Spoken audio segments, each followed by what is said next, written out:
Buenas tardes, bienvenidos a el segundo día del primer encuentro internacional de investigadores en estudios afro-latinoamericanos. En esta oportunidad, en esta tarde, vamos a tener una nueva conferencia principal a cargo de dos estudiosos y académicos y creadores muy importantes en este caso, que es Alberto Abreu y Elzbieta Sklodowska. Queremos darle una cálida bienvenida a todos los asistentes al encuentro, a los conferencistas, a los comentaristas que han estado con nosotros desde el día de ayer y a todos aquellos que se están uniendo en el transcurso de este proceso de debatir y socializar ideas en torno a las representaciones de lo afro, de lo negro y de las racialidades. Mi nombre es Emilio Santos García, soy profesor del programa de Lingüística y Literatura de la Universidad de Cartagena y voy a estar acompañándolos esta tarde en calidad de presentador en la conferencia principal titulada El racismo epistémico como fundamento de la nación imaginada por las élites letradas cubanas en el siglo XIX. La dinámica de esta conferencia radica en que tendremos 40 minutos para que el ensayista, el narrador, el crítico cultural Alberto Abreu Arcia haga su presentación, su disertación sobre el racismo epistémico. Luego pasaremos a un momento en el cual Elzbieta Sklodowska, nuestra profesora y comentadora invitada, va a hacer una interpretación, sacar algunos puntos principales, algunos núcleos problemáticos en torno a la disertación de Alberto Abreu. Alberto Abreu es narrador, ensayista y crítico cultural, oriundo de Cárdenas, en la provincia de Matanzas, en Cuba. Es especialista en temas de raza, identidad e identidades de género. Es miembro también de la Articulación Regional de Afrodescendientes de las Américas y el Caribe y dirige el blog Afromodernidades. Su trabajo ensayístico ha sido reconocido con el premio Casa de las Américas con el libro Los Juegos de la Escritura o la Reescritura de la Historia, publicado en el 2017. Asimismo, es autor de libros como Por una Cuba Negra, Literatura, Raza y Modernidad en el siglo XIX, publicado en el 2017, y del libro Virgilio Piñera, Un hombre, una isla, de publicación en el año 2002, que fue reconocido con el Premio de la Unión de Escritores y Artistas de Cuba. Asimismo, del libro La conquista del puente y los silencios del canon narrativo cubano, que es un libro publicado en el 2014. Alberto Abreu es también compilador y prologuista de La Hora Cero, antología del cuento en Matanzas, publicado por Ediciones Aldabón en 2005, y de el compilatorio Crítica Cultural Latinoamericana, Latinoamericanismos y Saberse al Borde, que fue publicado en el 2009 por el Fondo Editorial Casa de las Américas y que reúne distintos trabajos de Nelly Richard. Diversos artículos suyos han aparecido en revistas especializadas en literatura en Cuba, México, Puerto Rico y Estados Unidos. Así pues, con una presentación de la calidad de este trabajo de Alberto Abreu, le damos paso a su conferencia El racismo epistémico como fundamento de la nación imaginada por las élites cubanas en el siglo o a fines del siglo XIX. Bienvenidos. Bueno, el título y los presupuestos de este evento han situado como punto focal la emergencia y consolidación en las últimas 2 décadas de un campo de estudios afro-latinoamericano. Cito, su institucionalización, según reza la primera circular que echaron a andar sus organizadores, se sustenta en la creación de posgrados, publicaciones científicas, producciones artísticas y multiplicación de eventos académicos, al mismo tiempo que ha diversificado tendencias, perspectivas y líneas de estudios que reproducen los discursos sociales, ha construido categorías teóricas que definen el campo y lo particularizan. Fin de la cita.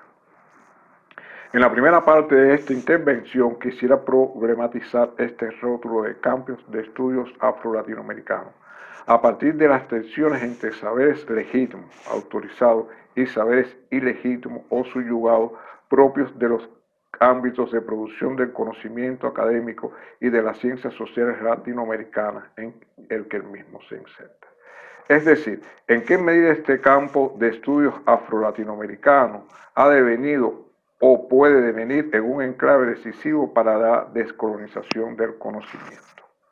Cómo erosionar esas lógicas de represión y exclusión prevaleciente en el discurso académico y las ciencias sociales latinoamericanas, las cuales privilegian las figuras de ese hombre imperial, blanco, varón, heterosexual y de clase media, productor de subalternidades como principal productor de conocimiento y poseedor históricamente del privilegio de enunciar.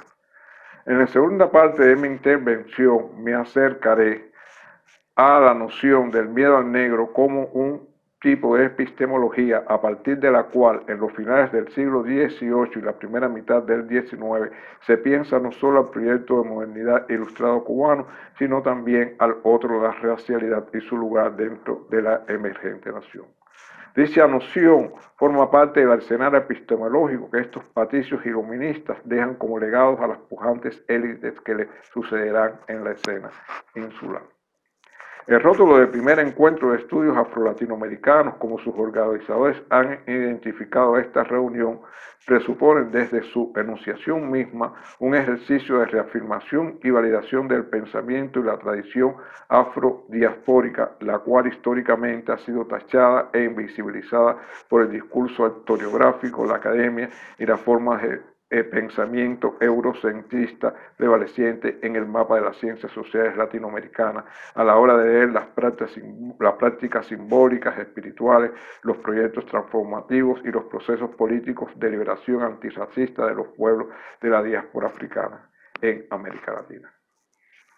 En ese sentido, hablar de la existencia de un campo de estudio afro-latinoamericano supone la apertura a otras formas de saber no hegemónicas dentro de la academia, así como el reconocimiento de esos saberes vernáculos y marronos de otra filosofía y escritura de la historia, otras periodizaciones, los cuales por un lado operan como un contradiscurso de la modernidad occidental y por otra parte socavan esa voluntad unificadora de la razón académica y sus dispositivos de jerarquización y control del conocimiento oficial. Por otra parte, el campo de estudios afro-latinoamericano metonímicamente designa un objeto de estudio, el cual las raras veces que es tomado en cuenta por esa instancia teórica unitaria que en nombre del conocimiento verdadero y de formas de pensamiento grosechista pretende jerarquizarlo, ordenarlo. Su abordaje se acomete desde una perspectiva que tacha, silencia su rica tradición teórica formada por intelectuales afrodiaspóricos y los modos ancestrales de conocer de los pueblos afrodescendientes. Hablo de una filosofía, sabiduría popular con sus visiones del mundo y sus sistemas comunicativos predominantemente provenientes de la oralidad. Por lo que he dicho, este campo disciplinario está indiscutiblemente ligado a la validación de otras formas de leer, examinar e historizar los complejos procesos de nuestras negritudes desde otros principios epistemológicos diferentes a los hegemónicos, y de los cuales participa el Caribe, históricamente excluido de esa geopolítica del conocimiento.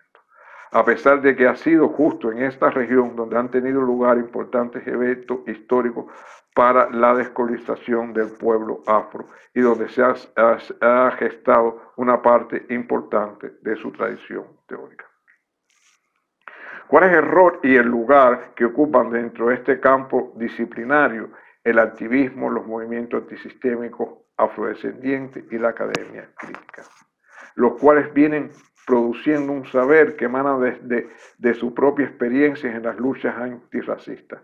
Pienso a manera de ejemplo en importantes pensadoras afrofeministas como Inés María Martiato, Ochi Curiel y Yureicia Almeida, que han producido textos y están produciendo textos capitales enunciados desde su propio cuerpo racializado y su propio cuerpo como mujeres, y donde también participa su condición de disidente sexual en el caso de Ochi Curiel y de Yureicia Almeida, entre otras pensadoras afrofeministas. Nociones como afroepistemologías, razón cimarrona, críticas vernáculas nos hablan de la necesidad de diseñar cartografías y genealogías que permitan dotar de densidad teórica y legitimidad académica a estas experiencias localizadas en un espacio de enunciación proveniente de racionalidades formadas en el mundo de la oralidad, la cultura popular negra, su religiosidad y en pugna con el saber hegemónico. En el caso de estudios afro-latinoamericanos, o sea, como campo, disciplinario, qué tipo de relación establece con otras categorías geohistóricas e identitarias como Afrohispanoamérica, Afroiberoamérica, Afroamérica, y lo que todavía me parece mucho más interesante, qué relación guardan estas nociones con la producción de conocimientos sobre lo latinoamericano enunciada desde América Latina o la Academia Latinoamericana, que privilegia el mestizaje, lo híbrido, el collage como hechos de los latinoamericanos. Me gustaría enfatizar la manera en que estas nociones de Afrohispanoamérica, Afroamérica, Afroiberoamérica y Afrolatinoamérica, desde una voluntad de descolonizar categorías geohistóricas, interpelan a los estudios latinoamericanos y al latinoamericanismo como campo de estudio. Pienso en la pluralidad de abordajes y proyectos académicos y prácticas intelectuales, debates, propuestas de nuevas categorías y perspectivas metodológicas, marcos disciplinarios y analíticos que desde fines del siglo pasado y principios de milenio participan del ejercicio de pensar América Latina y sus moldes filósofos desde la crítica al sujeto íntegro, tratando de hacer, cito, la diferencia latinoamericana una diferencia diferenciadora, es decir, un proceso múltiple y relacional de negociadas y conflictivas restricciones de la tensión, identidad, alteridad en cada nuevo contexto de discurso que habla sobre la diferencia. Fin de la cita. Afirma Neil Richard en una especie de demanda teórica a los estudios postcoloniales. Porque dentro de la variedad de debates y agendas que configuran las nuevas cartografías del latinoamericanismo y la producción de conocimiento sobre América Latina, la identidad negra ha sido un texto desplazado. Para Agustín Laos Monte, en Contrapunteo Afrodiaspórico, Cartografía Política de Nuestra Afroamérica, un libro con el que de una manera u otra he venido dialogando en esta primera parte de mi intervención, muchos de estos proyectos del latinoamericanismo y de los estudios culturales latinoamericanos, cito Agustín, focalizan la significación identitaria, étnico-racial y sobre los proyectos históricos que deben definir sus futuros horizontes. Y más adelante observa, por cuanto hablamos de afro-latinoamericano o afro-latino, lo hacemos tomando distancia de esas definiciones cerradas, categóricas o esencialistas y entendiendo su carácter parcial y limitaciones, a la vez que vemos su utilidad para denominar los sujetos, pueblos y culturas de una zona de la diáspora africana en este territorio del mundo accidentalmente llamado las Américas. Lo afro-latinoamericano, fin de la cita de Agustín, lo afro-latinoamericano, tanto como identidad y como objeto de estudio, se construye y articula su identidad desde las nociones de lo diverso, lo fluido y lo relacionable. Cito, una diáspora dentro de una diáspora mayor, como producto de la dispersión global de las poblaciones africanas por todo el mundo desde el inicio del sistema mundo moderno colonial, en particular dentro del sistema atlántico. Fin de la cita. Por eso cuestiona esta noción de lo afrolatino, de la afrodiáspora, de Afroamérica, cuestionan y erosionan los conceptos monolíticos de nación. Ciertamente, ciertamente deberían ser interpretados como una compleja constelación de diáspora, un conjunto de historias locales que están ligadas por sus comunes trayectorias histórico-mundiales de desarraigo y destierro, de esclavización y resistencia, de discriminación racial y de participación protagónica en luchas contra el racismo y de ancestralidades africanas, condicionantes todas que tendieron a la creación de múltiples géneros de expresión cultural, contribuciones a los procesos de formación nacional en momentos posteriores a proyectos transnacionales por justicia, democratización y liberación. Fin de la cita tomada justamente de este libro de Agustín Laos Monte. Como advertí en la segunda parte de mi intervención, me acercaré a la noción del miedo al negro como un tipo de epistemología a partir de la cual a finales del siglo XVIII y primera mitad del XIX se piensa no solo al proyecto de modernidad ilustrado cubano, sino también al otro de la racialidad y su lugar dentro de la emergente nación. Desde finales del siglo XVIII, el pánico a la africanización de Cuba constituyó uno de los principales impedimentos para que las capas ilustradas llevaran adelante el proyecto social, cultural y político que concebían como nación. El fenómeno que algunos historiadores han denominado el miedo al negro resulta clave para entender no solo los dilemas por los que a lo largo del siglo XIX atraviesan los discursos del racionalismo y los otros relacionados con el proceso formativo de la nacionalidad cubana, sino también el espacio marginal y deshistoriado que todavía hoy en Cuba tenemos negras y negros, mulatas y mulatos, dentro de esas grandes narrativas que dan cuenta de los procesos formativos de nuestra identidad nacional. Manuel Moreno Fraginal, en un breve ensayo titulado Negrofobia, asume que el miedo al negro es un fenómeno con raíces muy profundas en la sociedad colonial cubana y asocia sus orígenes a la Revolución de Haití. Cito: quienes habían vivido los primeros años del siglo llevaban en sus mentes la visión increíble de las tropas francesas que habían desfilado por La Habana en la miseria más afrontosa. Fin de la cita de Fraginal. En el ensayo de Fraginal, el concepto de negrofobia remite directa o indirectamente a Frantz Fanon, quien, apoyándose en la obra de Gessner, define la fobia como, cito a Fanon, una neurosis caracterizada por el temor angustioso a un objeto, en el sentido más amplio, cosa exterior al individuo, o por extensión a una situación. Fin de la cita. En este tipo de patología, la elección del objeto fóbico está sobredeterminada, ya que el mismo se presenta en todos los atributos de una fuerza maléfica.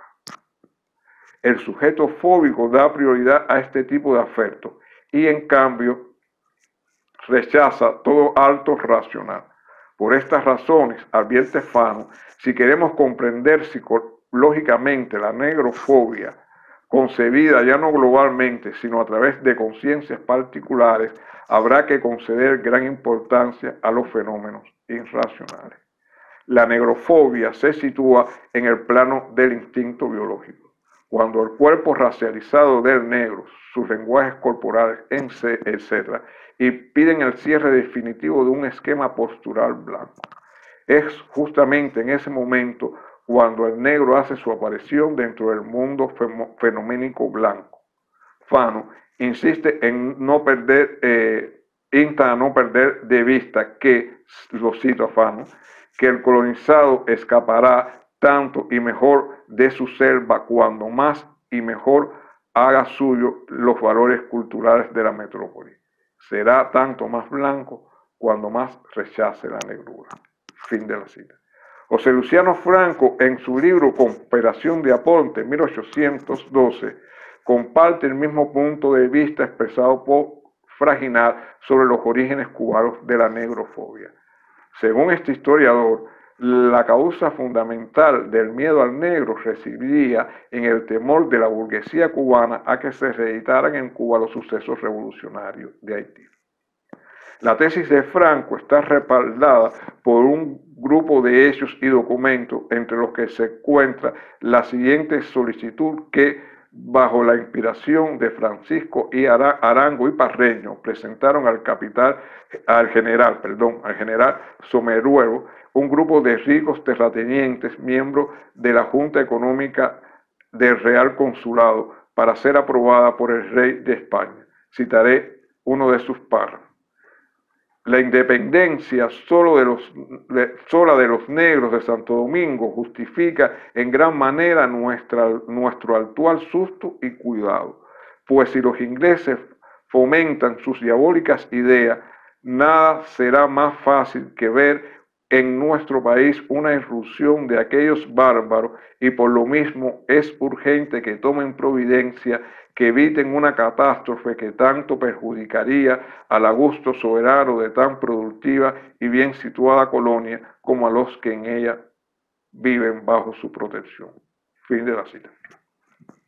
El poeta afrocubano Gastón Vaquero, en su ensayo El negro en Cuba, comenta, cito: toda la historia de Cuba, desde el siglo XVI hasta nuestros días, se explica en función del problema del negro, en razón de la presencia cuantiosa, predominante en ocasiones, pero intensamente repudiada del negro en Cuba. Fin de la cita.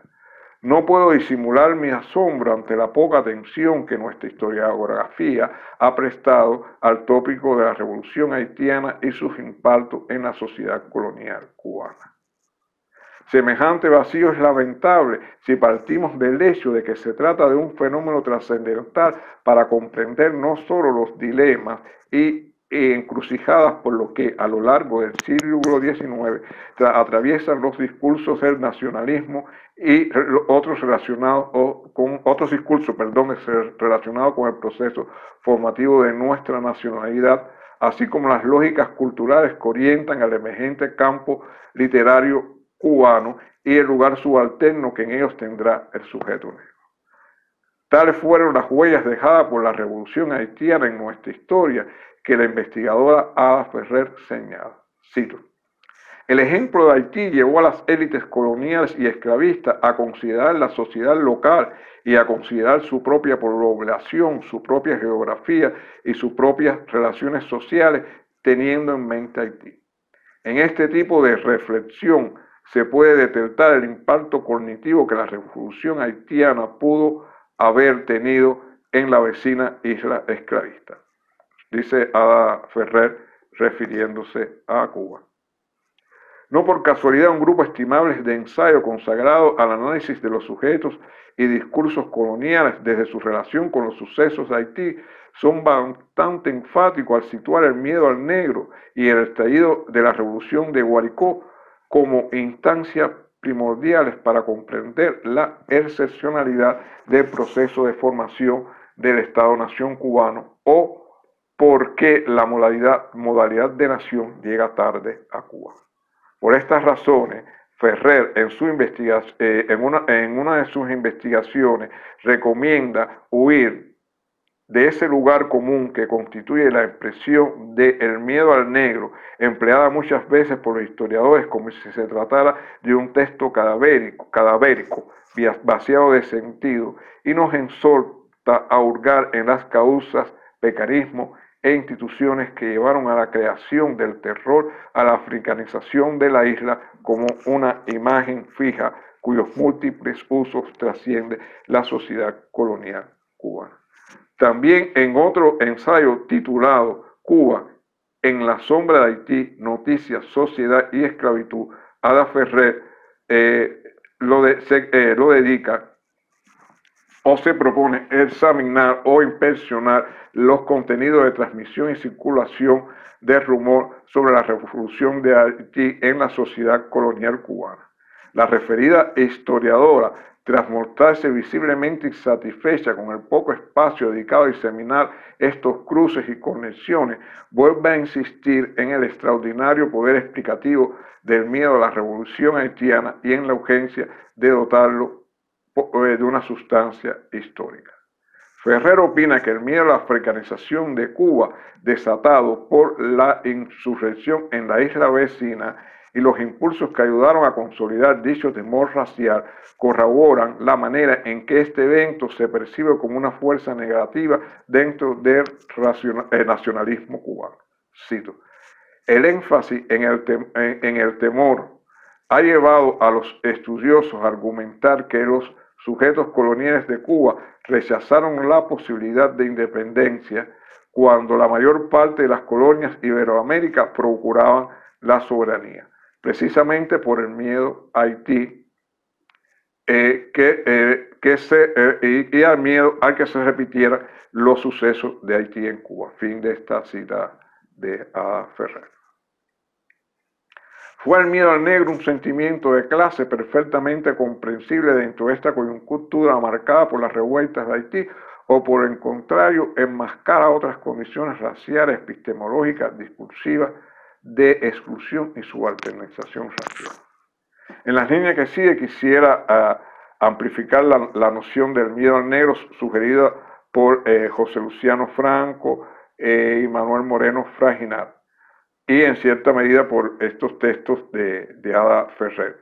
Para estos historiadores, dicha expresión solo describe los temores de la burguesía cubana a la resonancia que pudiera tener entre los negros y mulatos de la isla los sucesos revolucionarios acaecidos en Haití. Tesis por demás perfectamente argumentada en el análisis que hacen estos historiadores.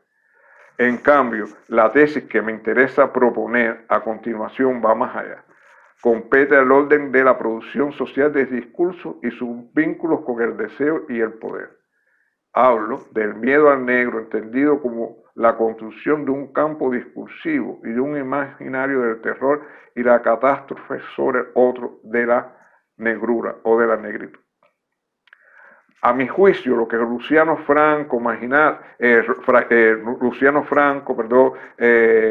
Manuel Moreno Fraginat y otros historiadores e investigadores cubanos definen como el miedo al negro, designa tan solo la punta de un iceberg, por cuanto nos hallamos frente a un fenómeno que trasciende el sentimiento de pánico de la élite blanca hacia el sujeto negro para colocarnos frente a un grupo de relatos inaugurales en el proceso de configuración de un campo discursivo sobre el otro de la negritud, y en cuyo vértice aparecen los escritos de Arango y Parreño y la revolución de Haití.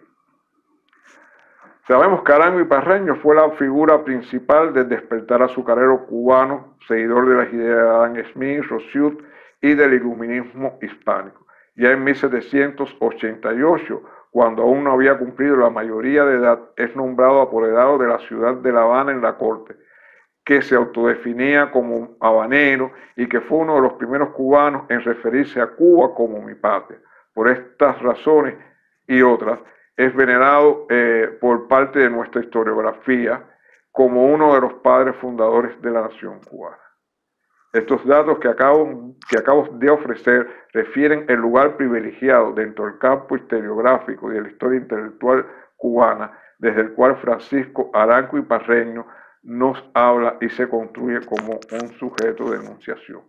Dicho reconocimiento y autoridad le permiten afirmar una verdad que tiene fuerza de ley, por lo que es posible asumir la pertenencia tanto de este autor como de los textos suyos enmarcados en las diferentes ediciones o reediciones que ha hecho la historiografía post-revolucionaria. Es posible enmarcarlo dentro de esto que Foucault llama los discursos doctrinales. O sea, y se tratarían de discursos doctrinales sobre la nacionalidad cubana. Los escritos de Arango y Parreño forman parte de los discursos sobre la identidad nacional cubana tenidos como válidos, pues continuamente se intelectualizan, proceso a través del cual el referente, o sea, el texto inaugural, manifiesta su estatus de discurso siempre reactualizable. Sin embargo, la lectura que acometeré aquí diverge de tales proposiciones y de otras realizadas por una historiografía que pone énfasis en la centralidad de la letra y de los letrados como artífices del discurso formador de la identidad nacional.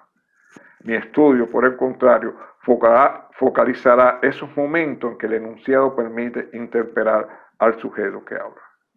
De iluminadores califico los planteamientos de Edward Said en Orientalismo y de Santiago Gómez Castro cuando afirman que una de las singularidades del poder imperial en la modernidad reside en que su dominio no se adquirió solo a través del sometimiento del otro mediante la coacción y la fuerza física, sino que fue necesario además un dispositivo ideológico y representacional, o sea, la construcción de un discurso sobre el otro y la incorporación de dicho discurso al hábito tanto de los dominadores como de los dominados. Sin esta dimensión ideológica y representacional del otro, el poder económico y político de Europa sobre los pueblos colonizados no hubiera sido imposible. La edificación en Cuba de un campo discursivo sobre el otro, la racialidad, no solo fue necesario para validar el imaginario aristocratizante de la blanquitud, sino que es inseparable, como lo demuestra los documentos de Arango y Parreño, que más adelante abordaremos, de la inserción de la isla en el proyecto de constitución de la economía mundo capitalista y de su aspiración de imponerse en el mercado internacional ante el vacío dejado con Francia como gran productora tras los sucesos revolucionarios de Haití. No perdamos de vista que la cimentación de la blanquitud como jerarquía social y étnica es un fenómeno global que corre simultáneo a la división internacional del trabajo organizado en relaciones centro-periferia a escala mundial. El mérito de Arango y Parreño estuvo en su sagacidad como estadista colonial para desentrañar la lógica de estos fenómenos a nivel internacional y articularlos con las problemáticas y las nuevas coyunturas nacionales e internacionales a las que se ve abocada la economía local en la isla tras los sucesos de Haití. Por lo tanto, la creación de un campo discursivo para estas prácticas racialmente excluyentes tienen un fuerte basamento en la realidad económica que se busca transformar. En la producción de discursos centrados en el progreso social, económico, técnico, moral de una nación que desde su génesis se concibe como racialmente blanca. Cito, nosotros damos el mismo terreno y el mismo tiempo para el cultivo al que se quiera aplicar, pero sin prejuicio de la ración diaria de carne y menestra. Los ingleses y los franceses tienen menos días festivos y por consecuencia sacan mayores tareas de sus esclavos. Fin de la cita.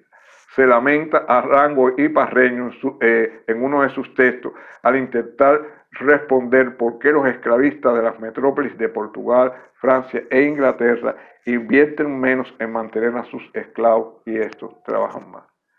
Los procedimientos a los que en el orden simbólico del lenguaje apela Arango y Parreño para validar su proyecto de modernización tienen la función de conjurar los peligros, dominar los acontecimientos fortuitos, esquivar la pesada y temible materialidad que representa el sujeto negro para estas ansias de poder.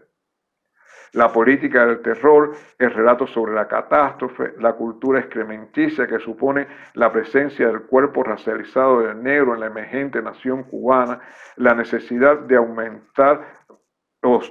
de instrumentar mecanismos sociales que permitan la evacuación de la basurización del otro, constituyen los cimientos ideológicos sobre los cuales Arango y Parreño articula este campo discursivo sobre el negro.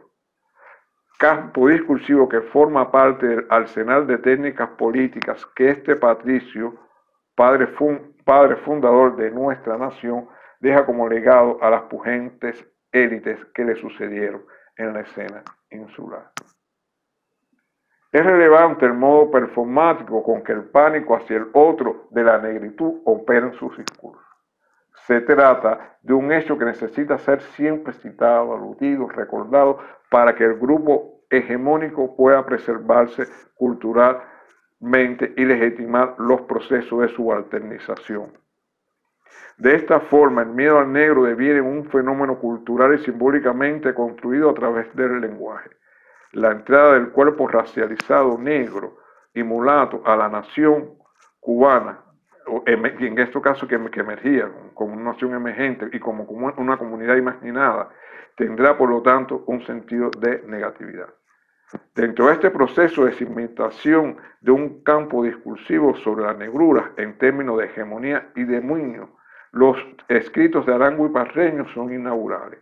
Es decir, su autor se inscribe en la categoría, vuelvo a utilizar un término de Foucault, de sujeto fundador de estas narrativas del miedo al negro, por la gama de procedimientos encaminados al control disciplinario, la represión y la paulatina eliminación del cuerpo racializado negro del imaginario de la nación cubana que sus obras insistentemente proponen. Dos aspectos a los cuales debemos atender en los ensayos de Arango y Parreño son la configuración del sujeto de enunciación, el lugar desde el cual se nos habla y se piensa el bienestar de la nación y sus interrelaciones con el sujeto negro. El otro es la autoridad simbólica del hablante en estos textos para producir e imponer nuevos horizontes de significado sobre el ser y el estar de la identidad racial negra en la emergente nación cubana. ¿Cómo es posible aislar la ideología racista y esclavista de Arango y Parreño de sus contribuciones en el plano jurídico, administrativo, político, económico de la emergente nación sin que una aluda a la otra, sin siquiera plantearse esta problemática desde un posicionamiento inverso? Es decir, sin interrogar al sujeto negro sobre los modos aberrantes en que ese ideal de progreso y civilización llegado desde Europa lo despojaron de toda capacidad para la comunión humana, sobre lo que representa el desmán de verse reducido a un objeto, a una bestia que necesita ser civilizado por el imaginario aristocratizante de la blanquitud, cuyo discurso ordena el mundo según su propio sistema de configuraciones raciales y de conocimiento.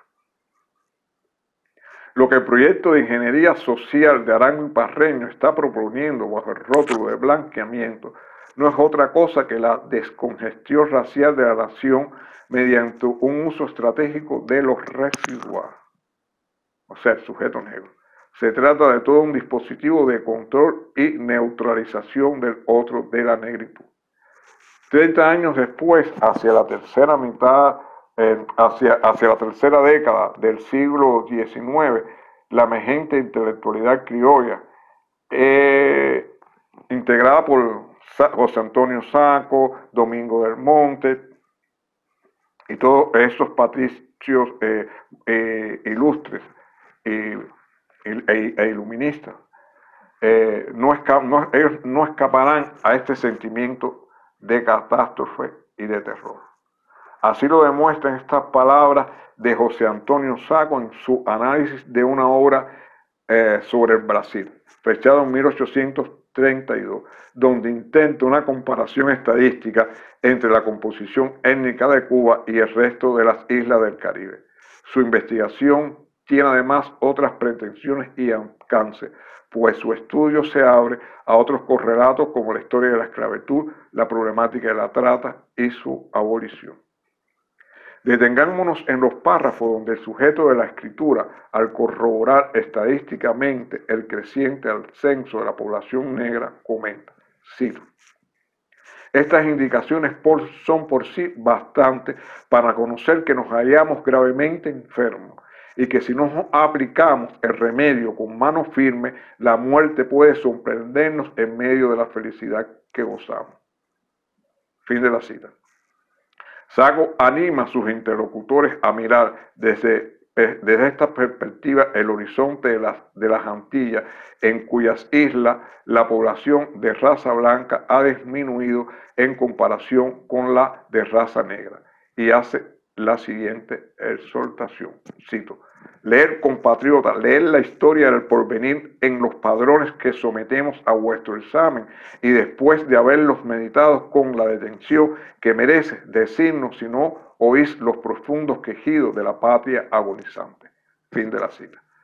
Saco siente que la basura, como el agua, rodea a la isla por todas partes y convoca a sus compatriotas a disipar el contagio. Es decir, José Antonio Saco lleva a la desmesura y a la teatralidad el discurso sobre la catástrofe y el imaginario sobre el terror y lo salvaje que inauguró Parreño. La posición de José Antonio Saco frente a la esclavitud revela el mismo miedo al negro que se propagó por toda la sociedad blanca cubana tras los históricos sucesos de Haití. Pero lo más significativo de su pensamiento está en cómo este pánico al otro de la racialidad permeó no solo sus búsquedas de reformas políticas y críticas del sistema colonial, sino también su concepto sobre la cubanidad, Así lo evidencia esta carta que en 1848 envía a otro patricio iluminista, fundadores de la nación cubana, llamado Cisneros Betancourt. Cito estas palabras: no me digáis que deseáis para ti esa nacionalidad hispanohablante. No, hombre, dame turcos, árabes, rusos, dame demonios, pero no me des el producto de los españoles, congo, mandingas y hoy malayos para completar el mosaico. Fin de la cita. Oigamos ahora otra opinión de Domingo del Monte, uno de estos patricios iluministas, cuando dice, cito: Cuba se persuadirá al cabo que su mal le viene de la esclavitud de los negros, que ni esta institución abominable ni esta raza infeliz se avienen con los adelantos de la cultura europea, que la tarea, el conato único, el propósito constante de todo cubano de corazón noble y santo patriotismo lo debe cifrar en la esclavitud, sin sacudimientos ni violencia.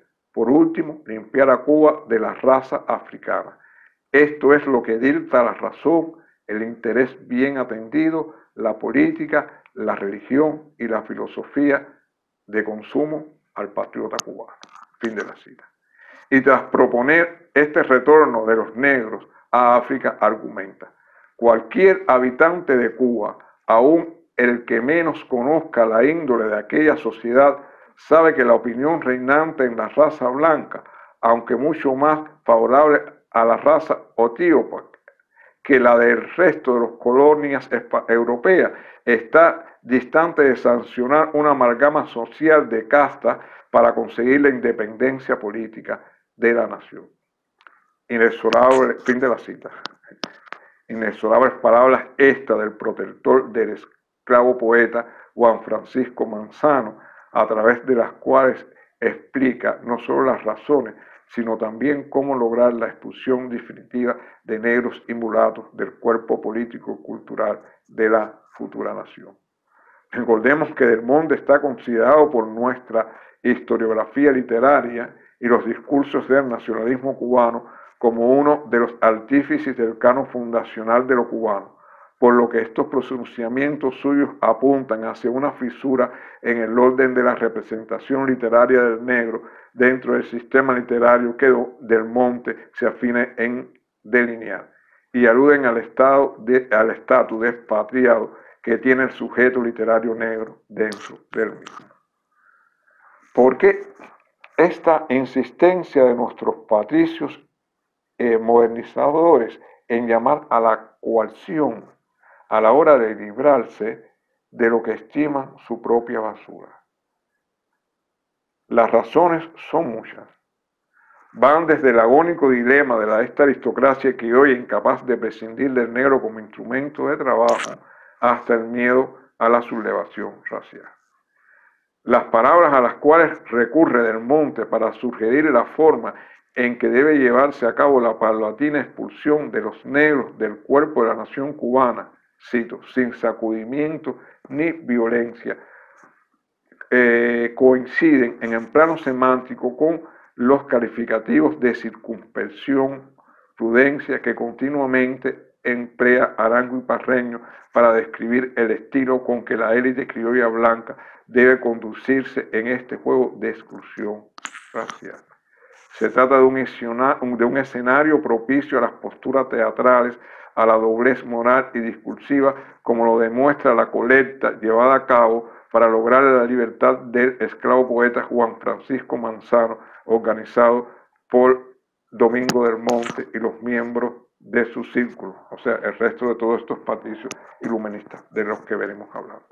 La relectura que desde el principio de la década del 60 del siglo XX hasta el presente viene realizando la historiografía cubana por revolucionaria de los textos de Arango y Parreño, José Antonio Saco y Domingo del Monte, reproducen en el orden del conocimiento una escritura y filosofía de la historia acometida desde paradigmas eurocéntricos. que no toma en cuenta las cicatrices, las aberraciones, fracturas y exclusiones que produjo la diferencia colonial en estos sujetos e identidades de la diáspora africana. Dichas relecturas, por el contrario, intentan silenciar las heridas y los recuerdos malditos en busca de una imagen falsamente armoniosa de nosotros nación. Empeño por demás peligroso, ya que silencia la diversidad de proyectos raciales, sociales, culturales, de género y clase que configuran esa expresión donde diferentes memorias evalúan su pasado y proponen sus diversos futuros. Muchas gracias.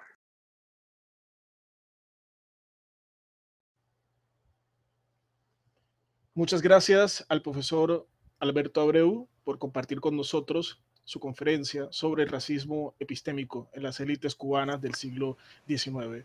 Ahora tenemos a continuación la participación de la profesora, la comentarista invitada Elżbieta Sklodowska. Elżbieta Sklodowska es profesora del Departamento de Lenguas y Literatura Romances de la Universidad de Washington, San Luis, en Estados Unidos. Ha sido coeditora general durante más de 10 años de la revista de estudios hispánicos. Entre sus publicaciones, que cuentan más de 60 artículos y capítulos de libros, se encuentran los libros Espectros y Espejismos, Haití en el imaginario cubano, donde realiza un análisis crítico de textos literarios cubanos con el propósito de dar cuenta de la ambivalente relación entre Haití y Cuba desde la colonia hasta la actualidad.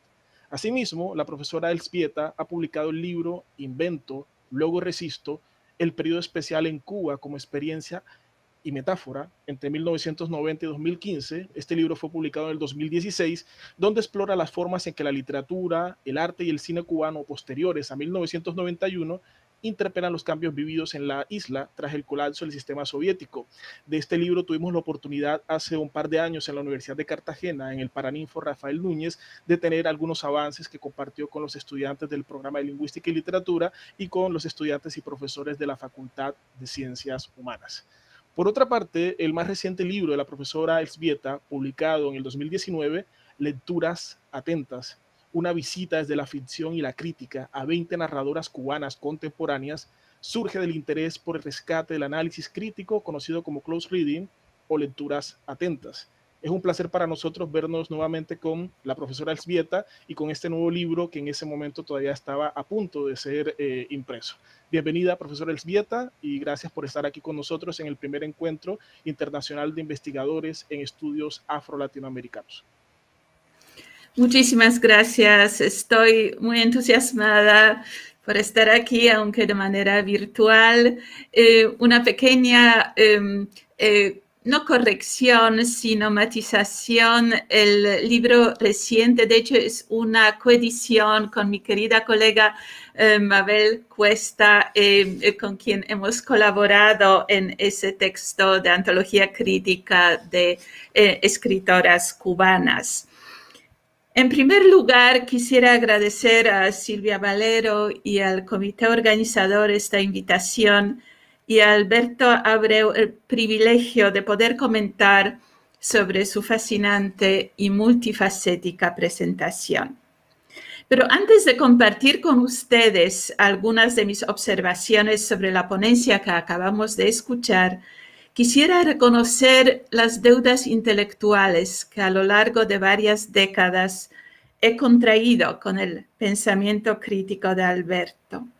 En particular, su libro Los Juegos de la Escritura o la reescritura de la historia, Premio Casa de las Américas 2007, como se ha mencionado, atrevido y polémico, me sirvió no solamente como un punto de referencia imprescindible para mi propia monografía sobre el periodo especial, sino como un modelo metodológico de cómo entrelazar discursos tan diversos como las artes plásticas, el cine, la poesía, la retórica política, así como las herramientas teóricas interdisciplinarias.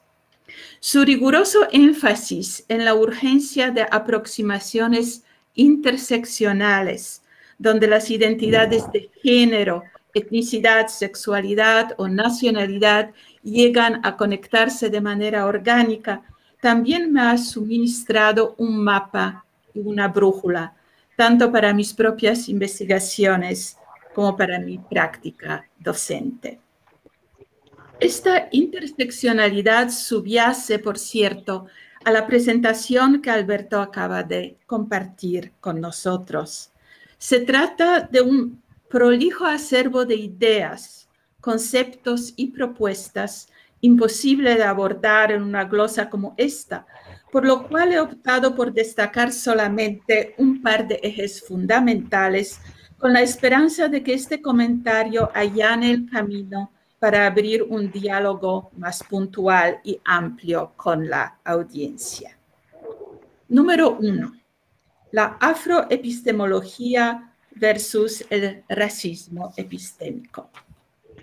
Por un lado, Alberto apunta hacia la persistencia de los paradigmas hegemónicos de producción de conocimientos, imperiales, coloniales, postcoloniales y racistas, protagonizados por el heteropatriarcado blanco. Por otro lado, demuestra que la pervivencia de estos modelos no implica su inmutabilidad.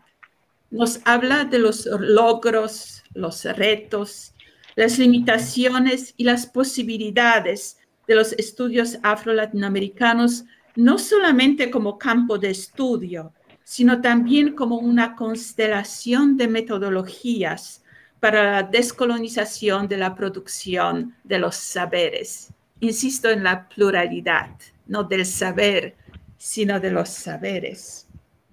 Nos recuerda además que la afroepistemología no es nada que hay que inventar, puesto que se trata de un tejido de tradiciones afrodiaspóricas ya existentes, pero silenciadas o menospreciadas. Y aquí me permito citar un fragmento pertinente de la ponencia de Alberto, porque me imagino que estas palabras seguirán resonando y guiándonos a lo largo de este encuentro y en nuestras prácticas en el futuro.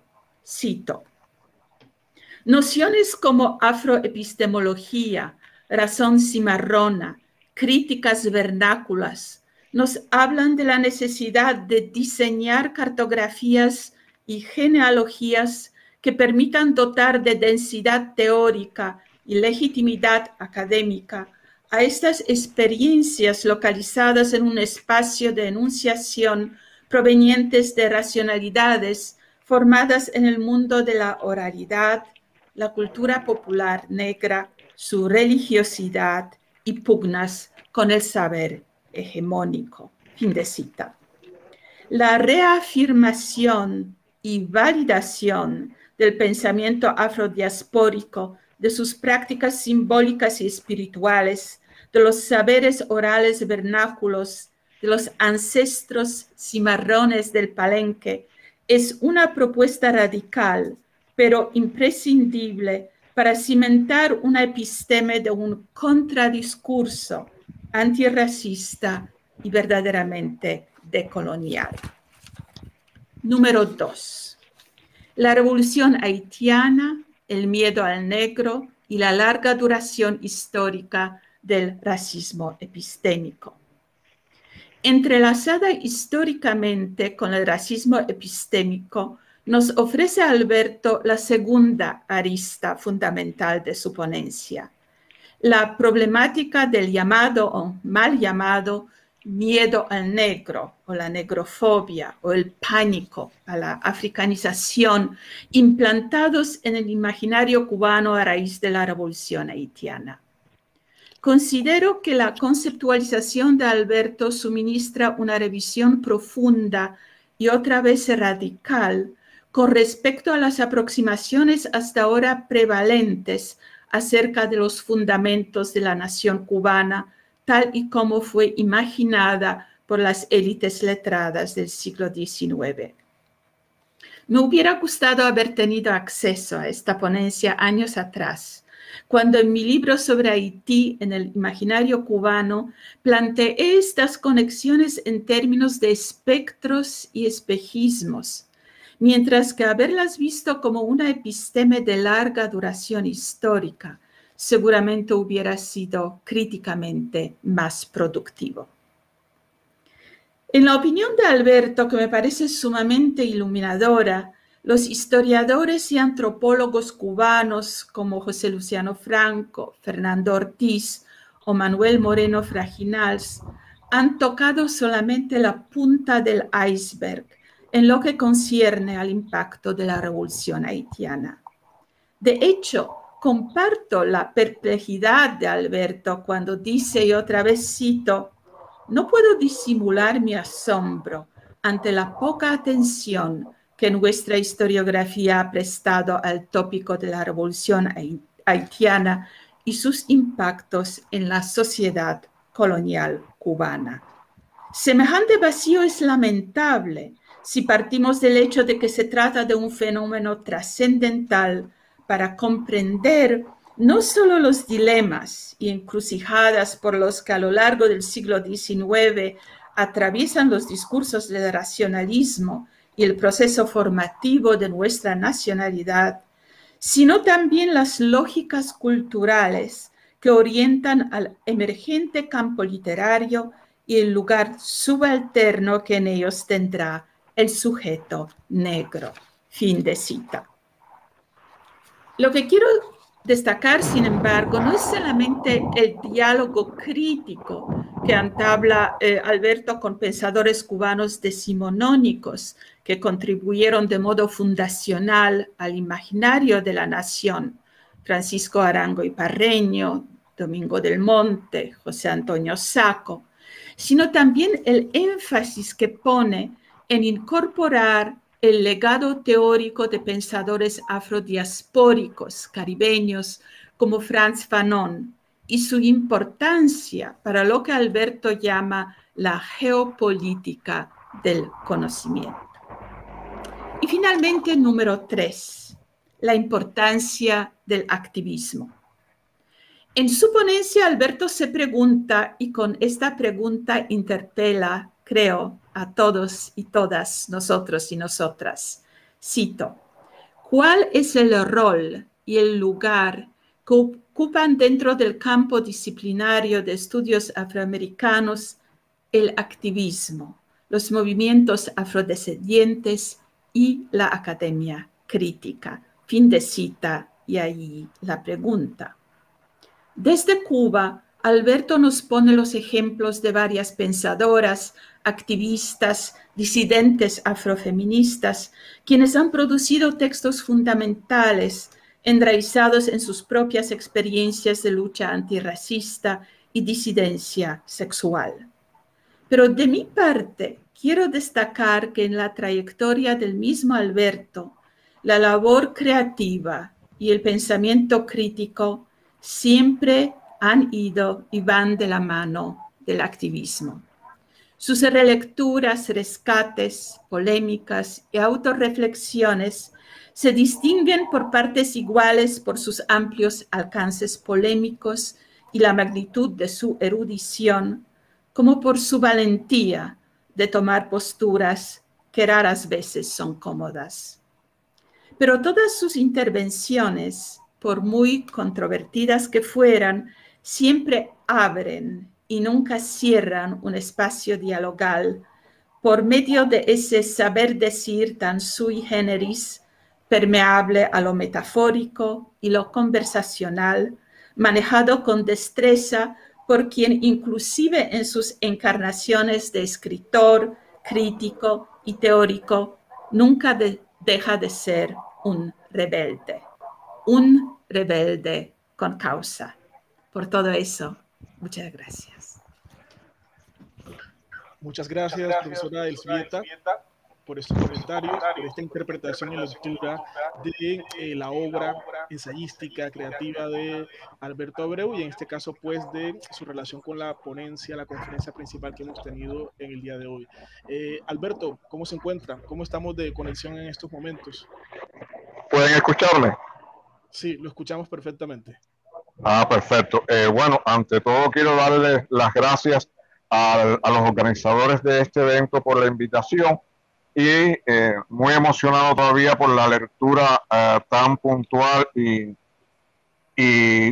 la manera en que han ensanchado todos puntos de vista y que lo ha interpretado desvieta, ¿verdad? Que sí estoy realmente muy emocionado porque ha sido una lectura muy importante la que ha hecho de este texto y ha ampliado todo un sinnúmero de miradas y de problemáticas que en realidad pasan por el texto y otras que en realidad se derivan del mismo texto.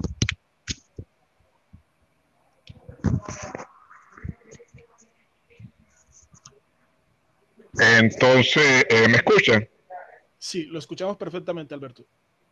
Pues, entonces, una vez más, muchas gracias y gracias también a los organizadores de este evento que ha planteado toda una serie de puntos de vista, marcos teóricos, universos problemáticos relacionados con la afroepistemología en América Latina y el Caribe, que es un lugar que siempre queda como que fuera de esta geopolítica del conocimiento.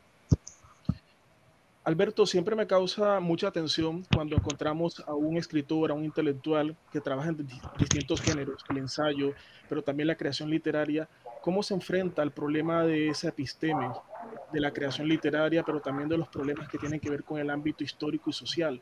¿Cómo encontrar esas fronteras? ¿Cómo reescribirlas? ¿Cómo ocurre en usted ese proceso, Alberto?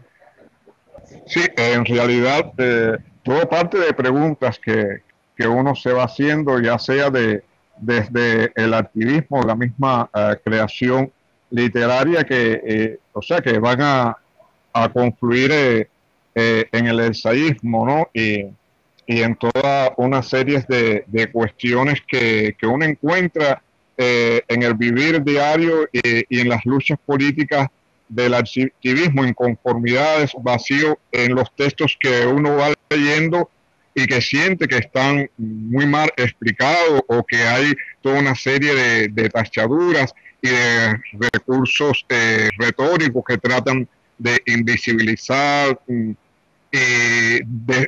tachar determinadas cuestiones. Se trata incluso de perspectivas historiográficas donde uno advierte este doble juego que tiene sobre todo la historiografía hegemónica entre lo dicho y lo desplazado y la manera en que se omite a determinados grupos o determinadas comunidades de esos grandes relatos de la historia, ¿no? Y hacia ahí yo creo que es donde me compulsa a este intento de revisitación del pasado, tratando de leerlos justamente desde estos posicionamientos de los márgenes, ¿no? Del excluido de todos esos megarrelatos y toda esa historiografía y filosofía de la historia occidental. Para poder explicarme quizás mis luchas, explicarme a mí mismo y a mi historia y compartirlo con mis colegas. Creo que de ese impulso es que nace todo este proceso de revisitación del siglo XIX cubano y toda la tradición teórica negra, ¿no? De negros y negras y sus aportes, ¿no? A lo que hoy soy. Y incluso desde el punto de vista que es un tema que se aborda muy poco y que también tiene la dualidad de ser un tema quizás no visible cuando hablamos de los movimientos afrodescendientes, que es el caso de la disidencia sexual, o sea, la postura de nuestros cuerpos y de nuestros deseos otros no heteronormativos, ¿qué lugar encuentran dentro de esa historiografía ya incluso negra, ¿no? O sea, pensada y elaborada a partir de estos sujetos y sujetas afrodescendientes. Entonces, justo son ademanes, gestos, interrogantes, problemáticas que concurren ya no solo en mi literatura de ficción, sino también en mis luchas como activista, en mi pensamiento, de manera que voy articulando un pensamiento y mi posicionamiento teórico. Yo creo que las políticas de la teoría no son inocuas ni ingenuas ni inocentes, ¿no? Que se trata justamente de un posicionamiento político, porque la teoría es el modo en que me piensan, me clasifican a mí mismo esa hegemonía, ¿no? Y la manera en que tengo justamente para elaborar todo un posicionamiento teórico u otro, un contradiscurso o una contranarrativa que desmonte y que erosione todos los presupuestos epistemológicos, ¿no? de esa historiografía hegemónica. No sé si eso responde un poco que la pregunta, ¿no?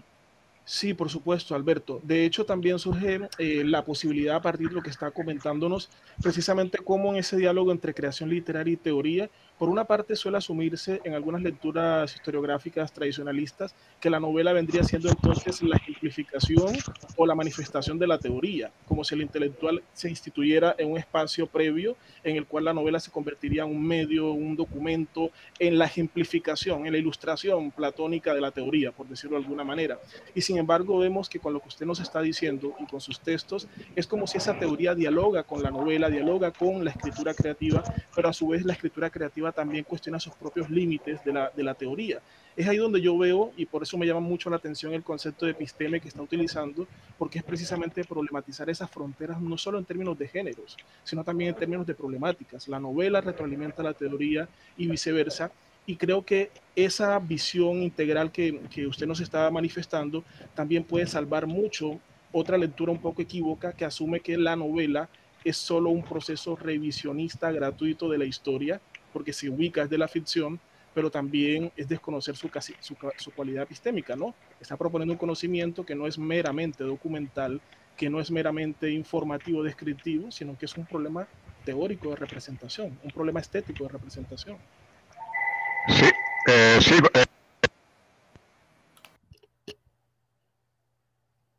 Sí, Alberto, creo que tenemos dificultades de sonido.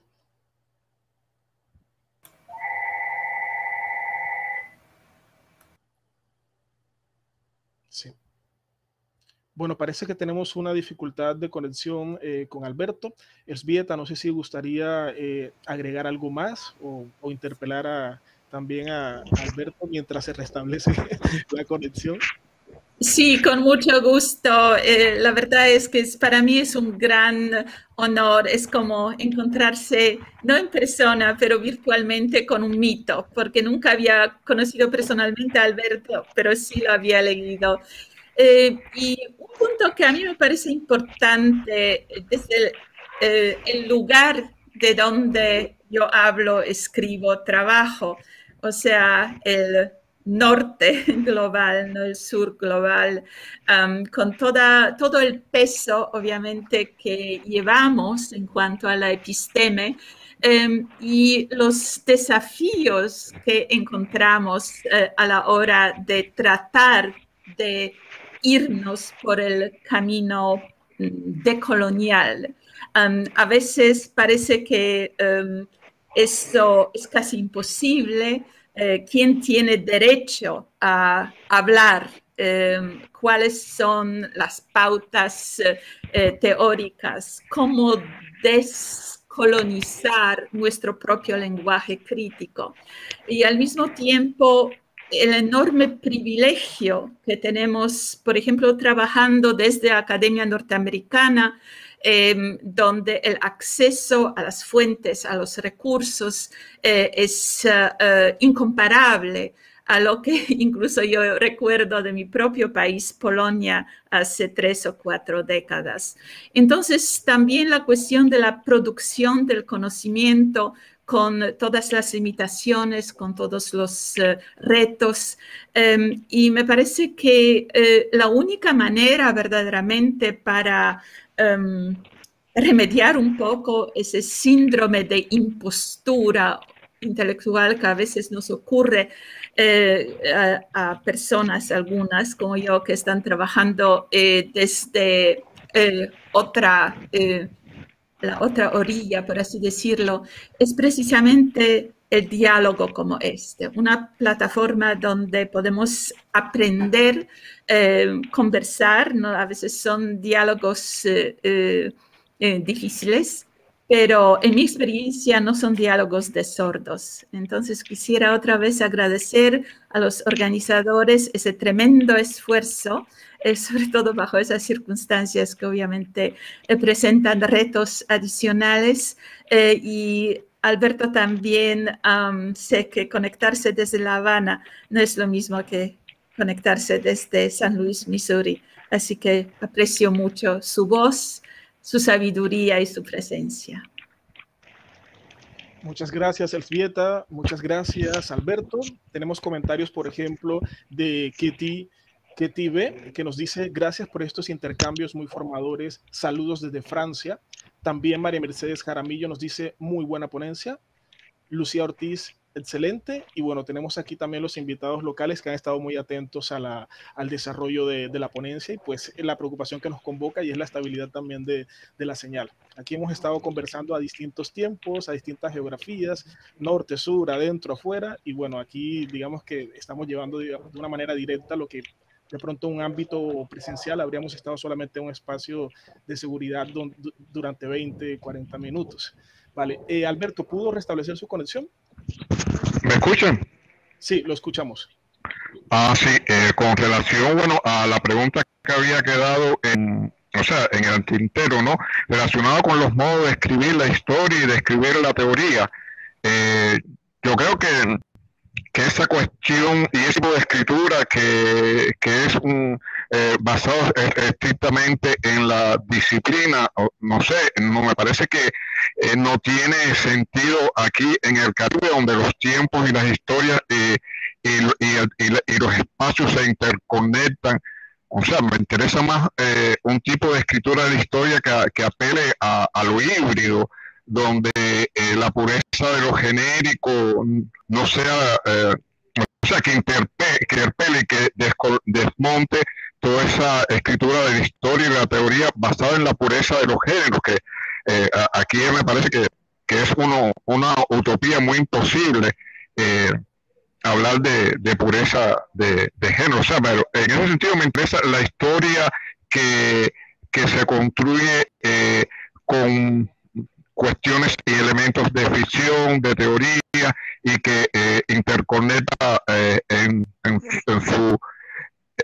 su espacio textual varias disciplinas. No sé si en ese sentido responde la pregunta. Sí, por supuesto que sí. Y nos alinea completamente con la tradición de distintos escritores del Caribe continental, del Caribe insular, que siguen esta tradición de reescritura de la historia y de poetización de la historia, no solo como documento, no solo como descripción, como decíamos anteriormente, sino como una reinterpretación del orden, ¿no? Como una problematización del orden. Nos dice Jorge Camacho, ¿sí? Sí, no, que justamente, sí. Sí, adelante, Alberto. Sí, justamente se trata de proponer ese otro tipo de escritura, donde incluso los elementos religiosos y las categorías de las tradiciones afrocubanas se introyecten en ese cuerpo escritural y adquieren una densidad y una legitimidad teórica en ese sentido. Muy bien, muchas gracias, Alberto. Nos dice Jorge Camacho: excelente, necesitamos más ensayos como este. Gracias, Alberto. También tenemos una pregunta de Tatiana Thompson que nos dice: fascinante conferencia. Muchas gracias, Alberto y Elzbieta, por su sabiduría. Me gustaría que Alberto nos hablara un poco más sobre cómo se revisita la historiografía occidental hegemónica desde una razón cimarrona, especialmente desde, por ejemplo, un texto del siglo XX, como se me acaba pues de escapar el resto de la pregunta. Me parece que se refiere a biografía de un cimarrón, ¿verdad? Si ustedes me alcanzan a leer el comentario en Face que acaba de desaparecer aquí al final de la columna. Sí, ¿me escuchan? Sí, lo escuchamos. Justamente esa revisitación a partir de esos o esa razón cimarrona nace desde el posicionamiento, justamente a partir del posicionamiento de esos saberes cimarrones que están en las religiones afrocubanas, que están en las mismas prácticas de la cultura popular negra. A partir de ese posicionamiento y el reconocimiento de que esas religiones, que esas expresiones de la cultura popular negra que han sido invisibilizadas por toda esta historiografía y toda esta epistemología occidental, porque no convenía a su manera higienista de mirar el mundo ni a sus posicionamientos hegemónicos que configuran y producen autoridades, es justamente a partir del reconocimiento de que estas expresiones de la cultura popular y de la religiosidad afro son portadores de un saber, aunque ese saber provenga de la oralidad, pero negar que, por ejemplo, en el caso de las religiones afrocubanas, como el libro de Ifá o los pataquines, no portan un saber, vaya, es un acto de eurocentrismo, el reconocimiento y validación de ese saber en la medida en que ese saber otro que ha sido durante mucho tiempo desplazado, constituye y se valide sus categorías y demás, ya constituye un acto de posicionamiento de ese cimarrón, concepción de un sujeto, de un saber que no se deja apresar, que se muestra siempre escurridizo, que escapa respecto a la voracidad académica y la voracidad de esa puritana, que todo lo tiende a querer apresar, a explicar y a ordenar. El saber cimarrón, todo, o sea, como sufrimos cimarrón en fuga en ese sentido. Ya no sé si eso responde la pregunta. Incluso Alberto, sí, nuestra asistente nos pregunta si efectivamente nos dice que la biografía de un cimarrón de Miguel Ángel Bardet. Creo también, Alberto, que por ejemplo en ese diálogo que usted nos propone, el hecho de pensar en un clásico ya de la literatura del Gran Caribe como Yo Tituba, La bruja negra de Salem de Maris Condé, contar la historia desde el otro mundo incluso, ni siquiera desde este. Eso ya rompe todas las convenciones de la historiografía que nos pide el empirismo directo, la testimonialidad presente, que ocurre cuando las historias se cuentan desde el otro mundo, ¿no? Cuando la novela histórica escapa más allá incluso de lo poco fantástico. Sí, Alberto. Sí, en el caso incluso de la misma biografía de un cimarrón, pero yo creo que hay otros textos, ¿no? Pienso en que aportan esta otra mirada en Reyita, la historia de una mujer afrocubana, la novela de Daisy, la novela no es una novela precisamente de testimonio, es un testimonio de Daisy Rubiera, donde el hablante y el sujeto de la escritura es una mujer afrodescendiente, ¿no? Y también hay otros textos en la de un estando siendo tenida como un clásico esa literatura, y me alegra mucho en ese sentido de que a Esteban Montejo ya mucho tiempo en que ese libro el autor a Miguel Barnet aparecía como autor, y un poco que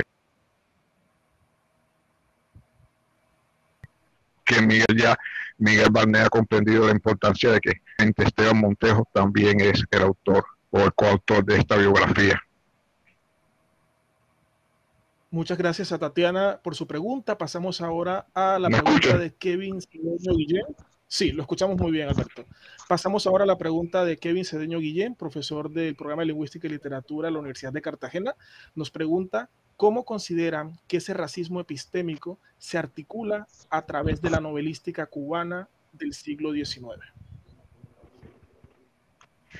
Ajá, o sea, cómo el racismo epistémico se articula con la novelística cubana del siglo XIX. Así es. No sé, yo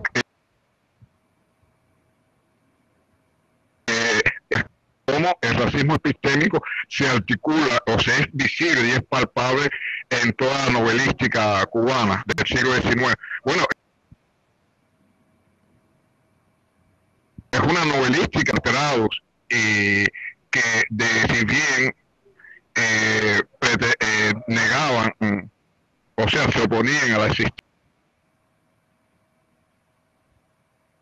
de la nación, al mismo tiempo hay una posición bastante hipócrita porque no pueden prescindir del trabajo del negro.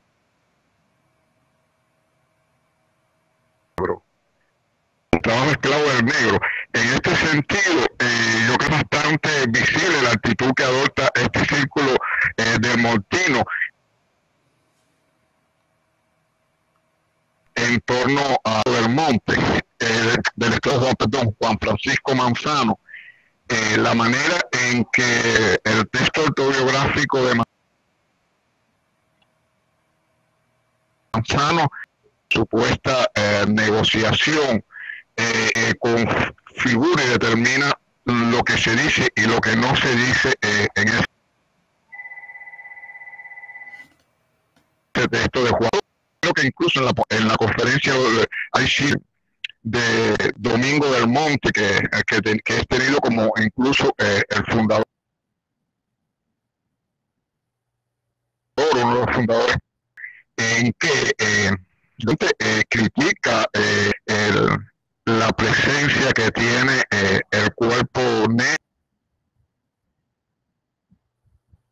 negro en las élites letradas y por este tipo de cultura. Y es bastante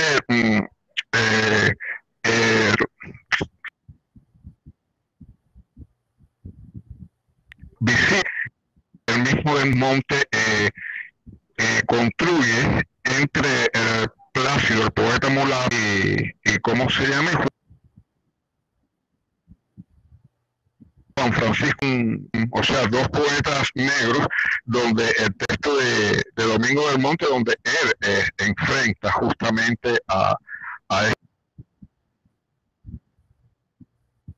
esto, a de las caderas y las posiciones que admite uno y otro, ¿no? O sea, es la vieja táctica del colonialismo de enfrentar al afrodescendiente a partir de la historiografía literaria cubana. Es una cosa que se repite.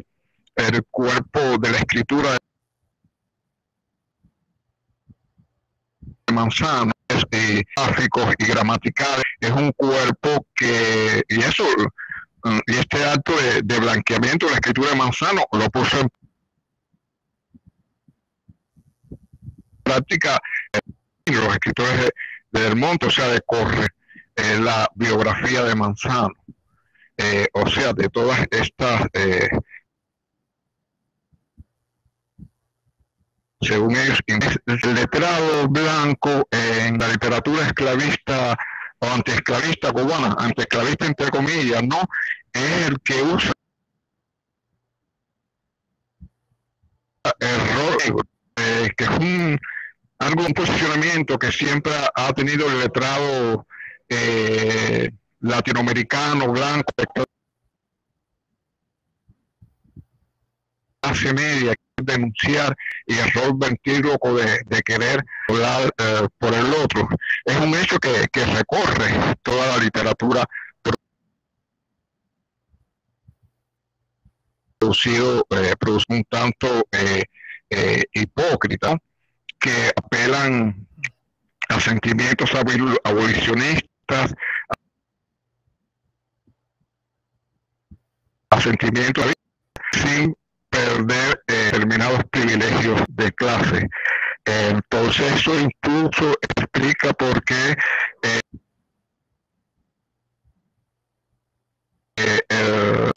esclavitud en Cuba es uno de los más tardíos, ¿no? Por todas estas negociaciones con toda esta élite esclavista que se piensa y imagina un proyecto de nación y un proyecto de comunidad blanco y siempre mirando el proyecto de nación cubana desde su fundación, ¿no? Porque es un proyecto y es incluso de literatura cubana y su posterior conversión en campo literario cubano es algo que siempre se concibe como de la literatura española. En este sentido, son innumerables los ejemplos que demuestran la por todos estos blancos y el proyecto de nación cubana sigue siendo que excluye al sujeto negro, donde siempre es tachado o tiene que condición subalterna, y me parece que los ejemplos de Manzano y de Plácido en el siglo XIX lo demuestran. Incluso en la actualidad sigue leyendo o sea, ambos poetas y el lugar que ocupa cada uno dentro de ella. Entonces, Juan.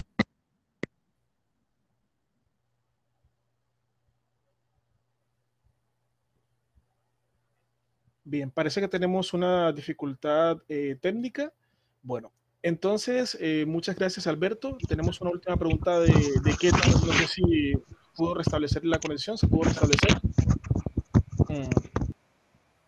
Bueno, Alberto.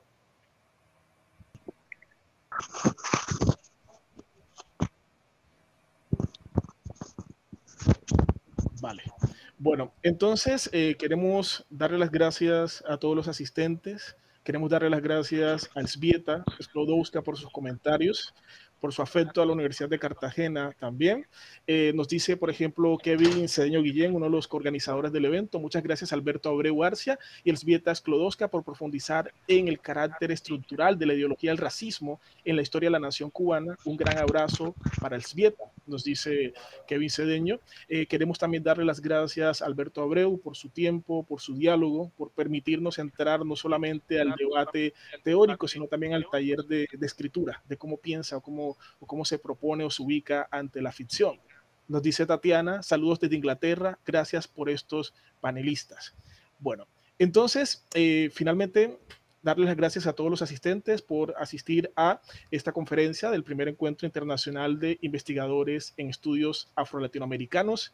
¿Qué sigue para nosotros el día de mañana? El día de mañana a las 9 a.m. estaremos en dos plataformas, como también ocurrió el día de hoy. En la plataforma A tendremos la mesa de trabajo, reparaciones y derechos de la población afrodescendiente, justicia transicional e instrumentos legales.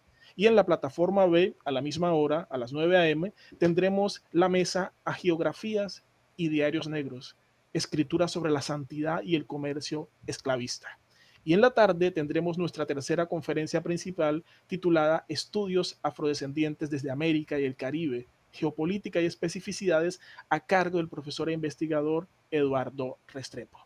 No siendo más, agradecimientos para todos y los invitamos a seguir conectados al primer encuentro internacional de investigadores en estudios afro-latinoamericanos. Una excelente noche para todos.